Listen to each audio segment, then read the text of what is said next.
an advisor to the procurement office in Copenhagen.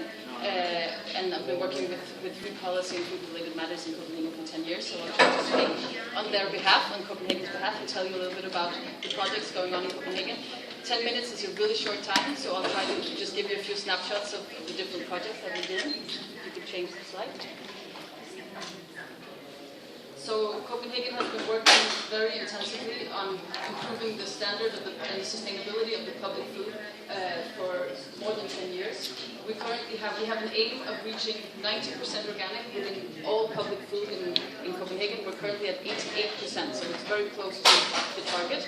I think right now everyone is sort of catching their breath and trying to figure out what's going to be the next sort of sustainability or climate goal for the public food. I know that some of the visions that the politicians of Copenhagen are working with is that they would like to try to make the procurement or the food that we source into Copenhagen more local and more sort of directed towards some of the rural municipalities that we have outside of Copenhagen, where we see, as in many parts of the world, we see farmers going out of business, we see people moving away into the larger cities, and I think our head mayor said once that he would like to have trade, not aid, so we'd like to buy their potatoes instead of just sending them money so that they can keep their libraries and their infrastructure alive. So I think that's something that's coming up in Copenhagen after we complete the organic conversion. Food in Copenhagen is cooked in 900 kitchens, so we have 900 different, some very, very small, a lot of them very small kitchens, but also up to very large kitchens.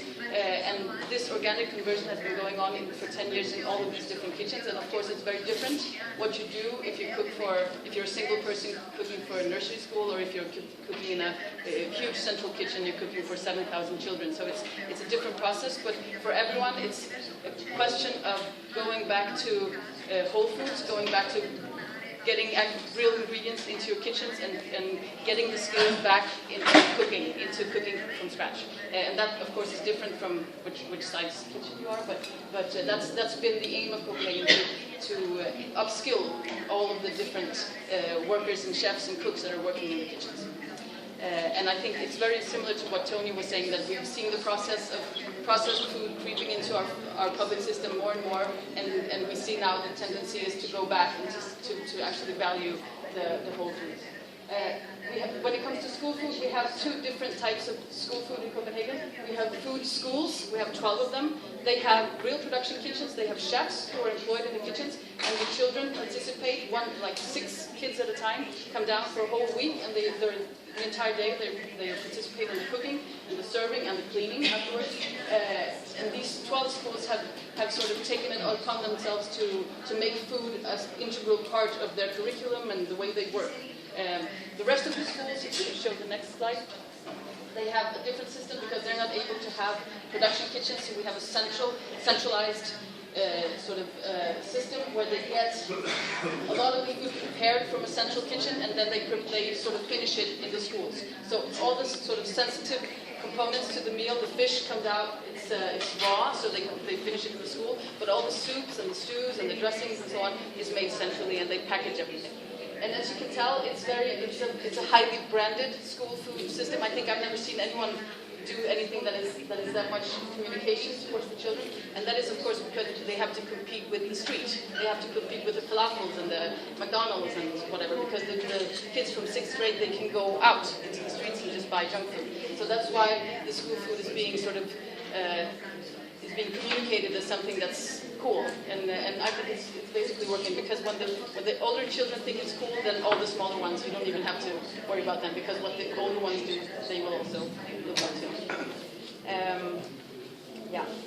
And parents in Copenhagen, they pay around €3 for a school meal, and the cost is about double that, so the municipality pays around half of the actual cost of the school food. Yeah. Working with procurement, which is something that I've been concentrating on for the past 7 years very much, is we have to do our tenders within EU regulation. How many of you know anything about EU regulation when it comes to tendering? Not that many people, you know? Yeah. You're not allowed to, when you Yeah, when you buy food for a municipality, you're not allowed to specify we want local food or we want from this area or something. You have the free inner market, right? So we have to respect that there has to be competition across Europe, which is amazing if you're selling or you're buying office chairs or toilet paper or something. When it comes to milk, you kind of want to know which area it comes from. So it's a challenge working within that framework, but we try to find solutions where we can get as much local-ish or regional food as we can without breaking the rules too much. One of the ways that we found is to talk, not to talk about local, but to talk about the culinary qualities of, for instance, food. So we have a kitchen, and every fall, every autumn, we have huge kitchens who are doing projects where they do a lot of preserving. So they cook a lot of vegetables to keep for the winter. And for instance, if you do plums, in the Danish, in the way that we do in Denmark, you need a special kind of plums that we have in Northern Europe. The bigger, sort of juicier plums that you get, for instance, in Italy, they won't work because once you cook them, they completely sort of disintegrate. So you need the Reingrod or the Victoria plum, for instance.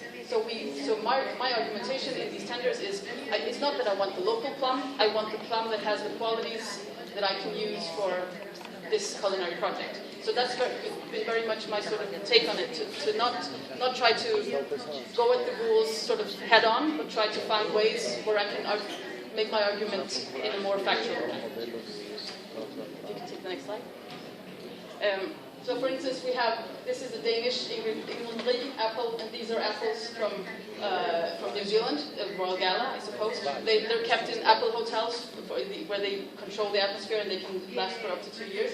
And if I want to make sure that at some time during the year, the kids in the schools or the old people in the old people's homes, that they're introduced to different kinds of apples, I have to make a demand to my supplier and say, not I want these specific apples, but we did what we said, we want you to show us the diversity of apples that you can present us with, and you will get points for the many types of apples you can bring us. Could you show the next slide?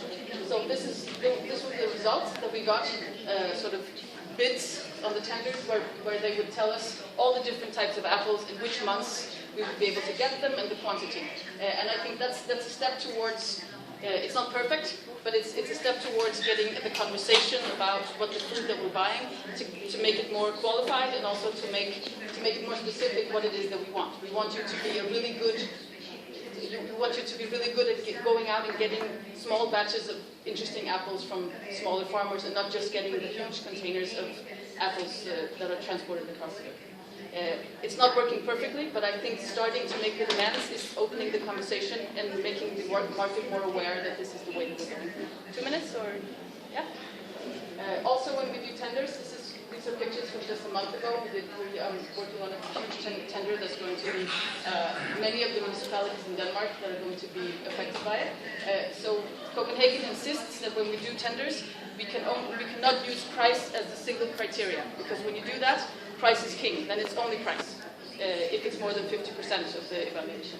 So Copenhagen insists that we should have quality as at least the same criteria as price, so that we get, if you have price as a criteria, you get the cheapest by far. That's just sort of what you get. If you have price and quality, then hopefully you get that interesting place where a reasonable price meets a fairly good quality. So we do sensory testing where we have. This time we had almost 400 different types of goods where we get from the different bidders. We get their samples for instance, here's tomatoes, canned tomatoes, and hazelnuts, and I think there's some cranberry juice, and this is some sort of sliced meat.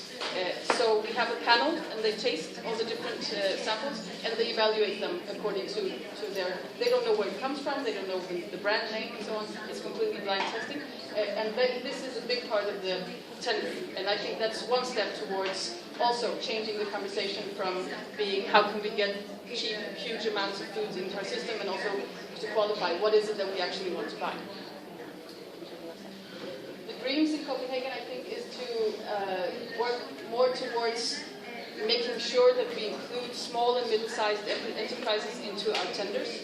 So it involves a lot of market research and a lot of market dialogue. How should we write the tenders? How can we make them less complicated? How can we direct them, or sort of how can we design them so that small and middle-sized enterprises are able to compete, and so that we don't, because the way that many public tenders are written, you have to be huge, you have to be multinational just to compete, and so you're actually closing out. The whole EU regulation is actually made to make sure that small and middle-sized enterprises have access to the public markets, and what it's doing, the way that we're practicing it, is actually having the reverse effect and making sure that you have to be huge to compete.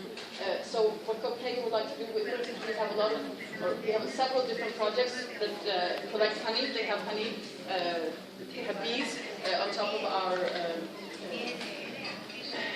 what's it called, our center, no, where the politicians are seated in Copenhagen. So they have honey there, and they have help homeless people, so they can help collect the honey, and then they will be paid for it and so on. We would like to make a tender where we can make it so specific that we can't guarantee them to win, of course, it's a tender, but we can make sure that they are able to be in the running and that they can give them.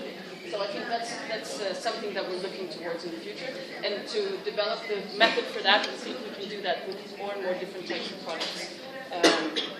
Yeah, I think that's basically it.